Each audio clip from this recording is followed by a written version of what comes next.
என்ன லூசு மாதிரி தலையாட்டிட்டு இருக்க? கனவா? என்ன அடிக்கிற மாதிரி கனவு கண்டியா? இப்படி நினைப்பு வந்ததுக்காகவே உனக்கு எக்ஸ்ட்ரா பனிஷ்மெண்ட் கொடுக்கணுமே. ஐயோ வேணா பண்ணி, ப்ளீஸ் ப்ளீஸ். நினைச்சியா இல்லையா? கேக்குறேன்ல, சொல்லுடா. டேய் டேய், உன்னை கொஞ்சம் விட்டா நீ என்ன காரியம் பண்ணுவன்னு எனக்கு தெரியும். இன்னைக்கு உனக்கு சூடு போட்டாதான்டா நீ கொஞ்சமாவது வழிக்கு வருவ. ஐயோ பண்ணி பண்ணி பண்ணி, உன் காலில் விழுந்து கேட்குறேன் பண்ணி, வேணாம் பண்ணி ப்ளீஸ். தெரியாம இது மாதிரி நினச்சிட்டேன் பண்ணி, என்னை மன்னிச்சுக்கோ பண்ணி. ஐயோ என்னால் முடியாது பண்ணி, சூடெலாம் வைக்காத பண்ணி, ப்ளீஸ் பண்ணி, என்னை விட்டுரு பண்ணி. பண்ணி மன்னிச்சிரு பண்ணி, இனிமேல் அந்த மாதிரி நினைக்கவே மாட்டேன் பண்ணி. ஏதோ தெரியாமல் இந்த தடவை நினச்சி பார்த்துட்டேன், மன்னிச்சுக்கோ பண்ணி ப்ளீஸ் பண்ணி. சூடெல்லாம் போட்டுறாத பண்ணி பண்ணி.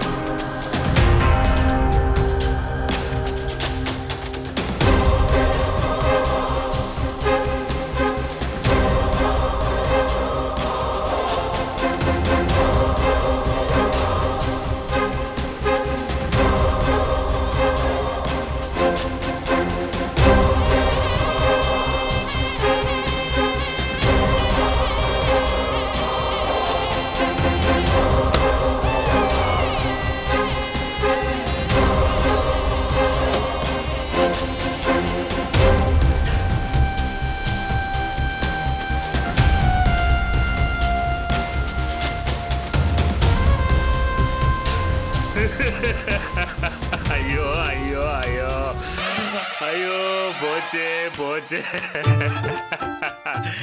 வாழ்க்கையே நாசமா போச்சு. ஐயோ ஐயோ ஐயோ, இந்த ராட்சசிட்ட மாட்டிக்கிட்டு ஐயோ, ஆண்டவா எனக்கு விடுதலையே கிடையாதா? ஐயோ ஐயோ கடவுளே, ஆண்டவா இவகிட்டேருந்து எப்படியாவது என்னை காப்பாத்து. ஐயோ ஐயோ ஐயோ முடியலையே. ஆமா, ஐயோ ஐயோ இது எனக்கு தேவையாது. ஐயோ அம்மா, ஐயோ அம்மா.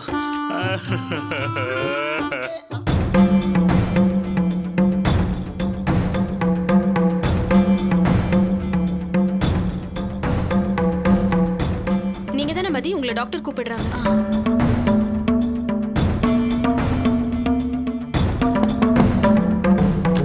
Excuse me doctor.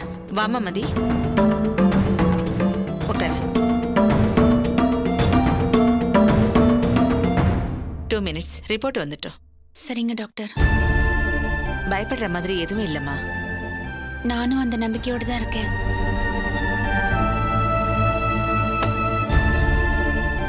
டாக்டர் இவங்க ரிப்போர்ட். நீ போ.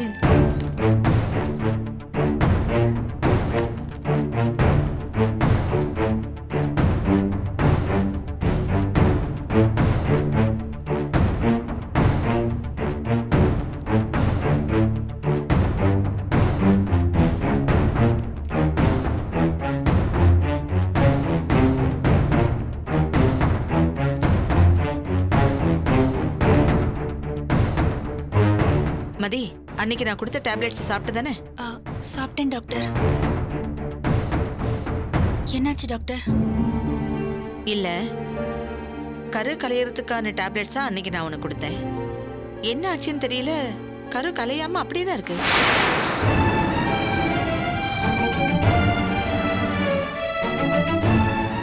ரொம்ப ரேரா தான் இப்படி நடக்கும். டாக்டர், கருவை கலைக்க முடியும் தானே? முடியும், கொஞ்சம் ஹெவி டோஸ் கொடுக்கணும். நாளுக்கு நாள் பேபி க்ரோத் ஆயிட்டு இருக்குல்ல, இதுக்கு மேல நாம எடுக்கிறது கொஞ்சம் ரிஸ்கான முயற்சி தான். டாக்டர் ப்ளீஸ் இந்த கருவை எப்படியாவது கலைச்சிருங்க.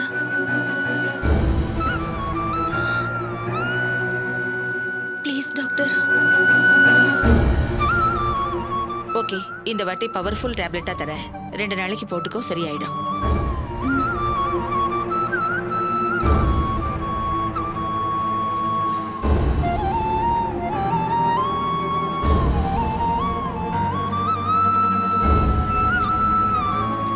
தைரியமா போயிட்டு வாமா. ஏதாவது டவுட்னா எனக்கு ஃபோன் பண்ணு. சரி. உன் ரிப்போர்ட்ஸ் இங்கேயே இருக்கட்டும். Okay doctor. ம். தேங்க்யூ.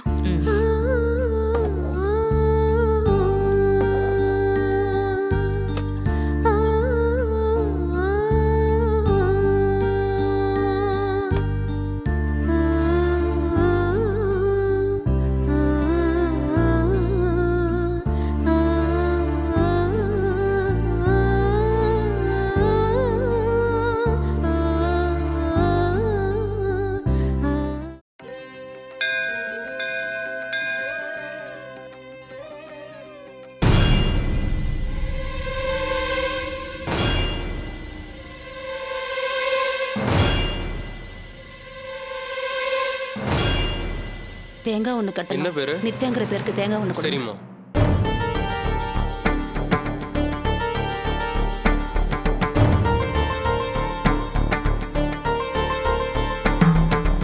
எவ்வளோங்க? 50 ரூபாம்மா.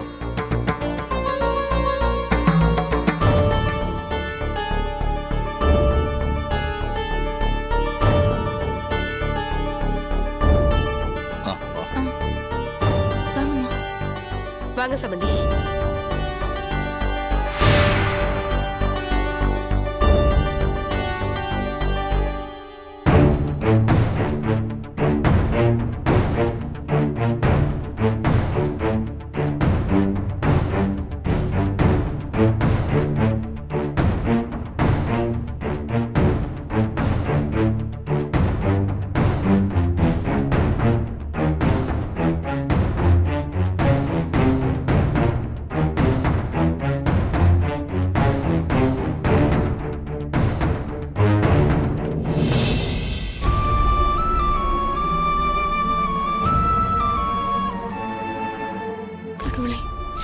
என் பொண்ணு நல்லபடியா குணமாய திரும்பி வரணும். வச்சிருக்கிற கொஞ்சம் நெஞ்ச கஷ்டத்தையும் ஆண்டவன் சன்னிதானத்துல இறக்கி வச்சாச்சு. இப்பதான் மனசுக்கு நிம்மதியா இருக்கு. எங்க சத்தம் போட்டு சொல்லாதீங்க, அடுத்த கஷ்டம் வந்துட போகுது. ஏண்டி இப்ப நமக்கு வந்த கஷ்டத்தை விட இனிமே என்ன பெரிய கஷ்டம் வந்துட போகுது? நீ வேற நெருப்பாத்துல குதிச்சா கூட நான் அப்படியே நீந்தி வெளியே வந்துருவேன். சம்பந்தி இத்தனை நாளா மனசு உடைஞ்சிருந்தாரு, பரவாயில்லையே இன்னைக்கு தைரியமா பேசுறாரு. இந்த தைரியத்துக்கெல்லாம் காரணம் மாப்பிள்ள தான். அங்கே ஓடினாரு இங்கே ஓடினாரு, கடைசியில திடீர்னு வந்து மாமா நாளைக்கு காலையில இந்த கேஸ்ல இருந்து வெளியே வந்துருவீங்கன்னு சொன்னார்ல, அதுக்கப்புறம் தான் இந்த தைரியம் வந்துச்சு.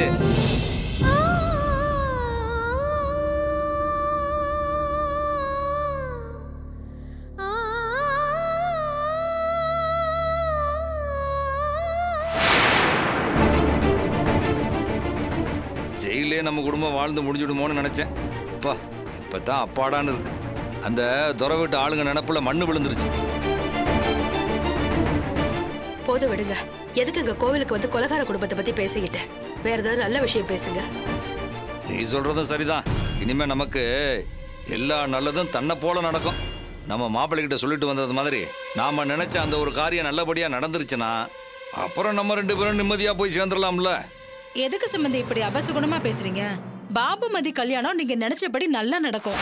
என் பையன் ஷியாம் மதி வீட்டுல பேசி நல்ல முடிவா வந்து சொல்வான் பாருங்க.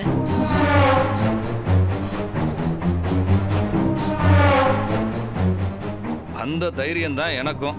கோயில் சன்னிதானத்துல இருந்து சொல்றேன், எது எப்படி போனாலும் யார் என்ன சொன்னாலும் பாபு மதி கல்யாணத்தை நிச்சயமா நடத்தி வைப்பேன். ஏன் முடிவுல எந்த மாற்றமும் இல்லை.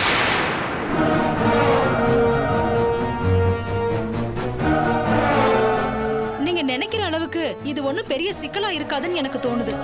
எங்கெங்க பண்ண பாவத்துக்கு பரிகாரத்தை தேடி போனா அங்கே ஏகப்பட்ட தடங்கல்கள் வந்துகிட்டு இருக்கு. நீங்க வேற. நேத்து நான் சுந்தரி அம்மாவை பார்த்தேன். அவங்களே சொன்னாங்க நித்யா குணமாகணும்னு. இதே கோவில வந்து மதி தேங்காய் கட்டிட்டு போனாலாம்.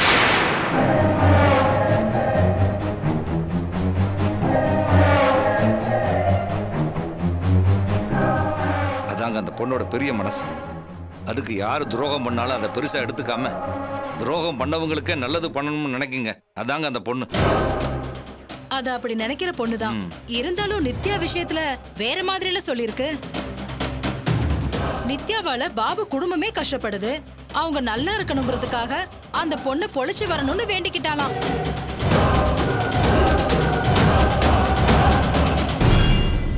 எனக்கு நம்பிக்கை இருக்கு சம்பந்தி. மதிக்கும் பாபாவுக்கும் கல்யாணத்தை பண்ணி வச்சு அவங்களுக்கு ஒரு நல்ல வாழ்க்கையை அமைச்சு கொடுத்துருவோம். அதான் நம்ம இத்தனை பேர் இருக்கோம்ல. எத்தனை பேர் இருந்தாலும் சரி, ஆனா நான் ஒருத்தி இருக்கிற வரைக்கும் அது நடக்கவே நடக்காது.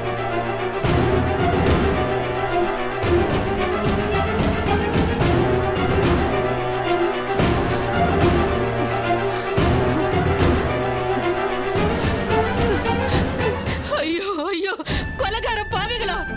அங்கேயும் பொண்ணு உசுருக்கு போராடிக்கிட்டு இருக்கா, இங்க நீங்க எல்லாரும் உட்காந்து கேவலமா திட்டம் போட்டுட்டு இருக்கீங்களா? பாவிகளா!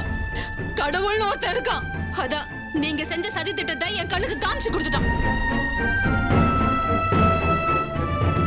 என்ன தைரியம் இருந்தா இந்த மாதிரி ஒரு வேலையை பாப்பீங்க?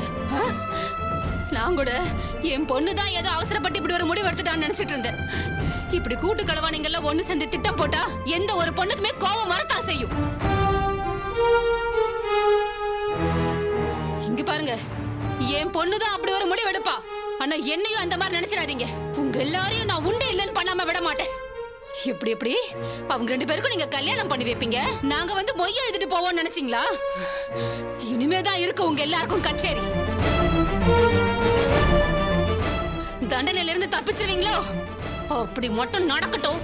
நானே உங்க எல்லாரையும் கத்தியால குத்தி கொலை பண்ணிட்டு ஜெயிலுக்கு போறேன். அம்மா இங்க பாருமா. பேசாதையா. கோயிலாச்சேன்னு பாக்குறேன், இல்லன்னா என் வாயில இருந்து வேற மாதிரி வார்த்தைங்க வரும்.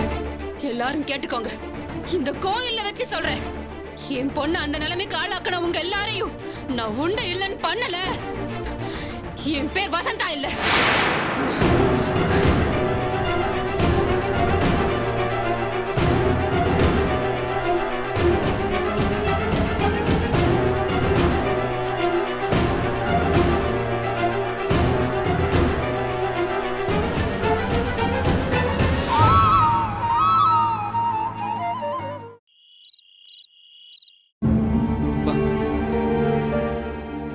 ராஜு,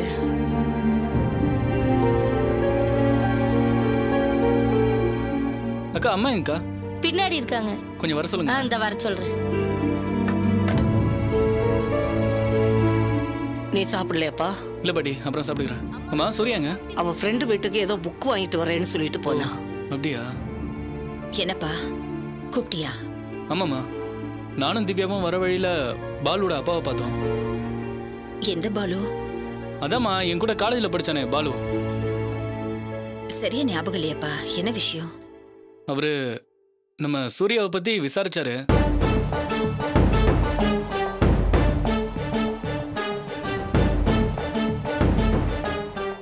சூர்யா ஜாதகம் எங்க இருக்கு?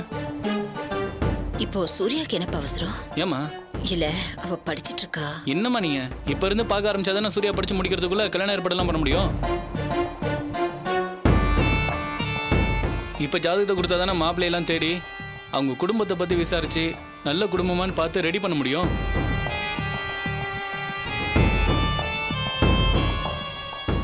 சூர்யா இருக்கிறப்ப கேட்டா அவ தகராறு பண்ணுவான்னா அவ இல்லாதப்ப நான் கேட்கிறேன். சூர்யா ஒத்துக்கிட்டா கூட நீங்க ஒத்துக்க மாட்டீங்க போல இருக்க.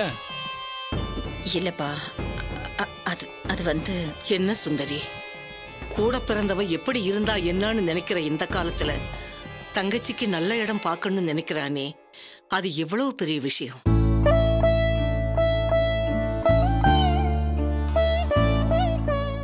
நடராஜ் சொல்றது 100க்கு 100 சரி.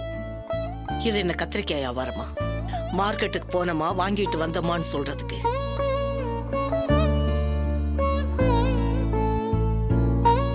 ஒண்ணுக்கு 4 பேரை பார்த்து 100 தடவை யோசிச்சு பண்ற விஷயம் இல்லையா இது? அதுக்கு எவ்வளவு காலம் பிடிக்கும்? நடராஜ் சொல்ற மாதிரி இப்பவே ஜாதகத்தை கொடுக்கறது தான் சரி. கொஞ்சம் இருப்பா, நான் போய் எடுத்துட்டு வரேன்.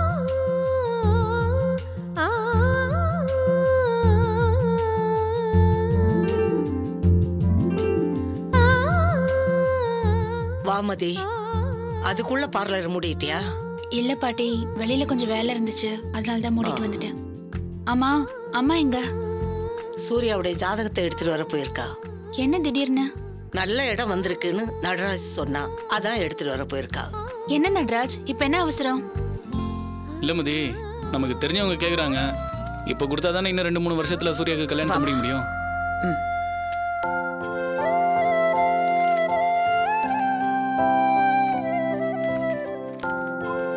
திவ்யா இதை கொண்டு போய் உள்ள வை. நாளைக்கு இதை ஜெராக்ஸ் எடுத்து கொடுக்கலாம். சரிங்க.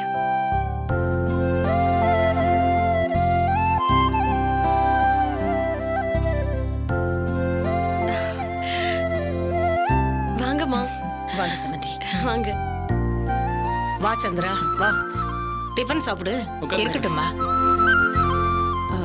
காஃபி கொண்டு வரேன். இல்ல ஒண்ணு வேண்டாம். நல்ல விஷயம் பேசலான்னு தான் வந்திருக்கேன். நாளைக்கு நம்ம கடை ஓபன் பண்றோம். அத சொல்லியிருந்தீங்களே. இருந்தாலும் முறையா நேர்ல வந்து சொல்லணும்ல, அதானே மரியாதை.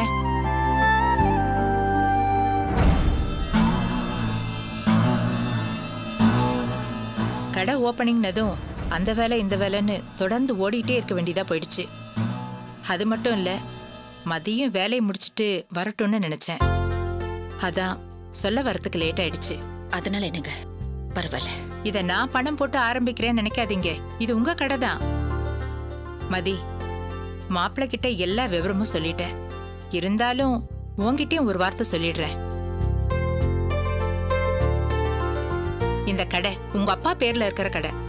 இந்த கடையை வச்சுக்கிட்டு உங்களெல்லாம் உங்க சித்தப்பா என்ன பாடுபடுத்தினாரு. அந்த கடை இப்ப நம்ம கையில வந்துருச்சு.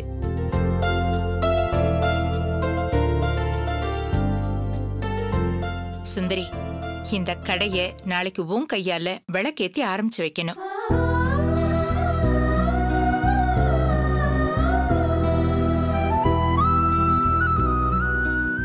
இல்லங்க, நான் இப்படி. ஏ, அதுல என்ன இருக்கு? இல்ல, முதல்ல ஆரம்பிக்கிறீங்க. நிறைஞ்ச சுமங்கலியா திவ்யா அதை பண்ணட்டுமே. அந்த பஞ்சாங்க எல்லாம் பழசு சுந்தரி. உன் வீட்டுக்கார் பேர்ல இருக்கிற கடையை நீ திறந்து வைக்கிறப்போ உன் மனசு நிறையும்ல, அதான கடைக்கு நல்லது. அது இருந்தா போதும். இத பாரு, நீ தான் செய்யணும்.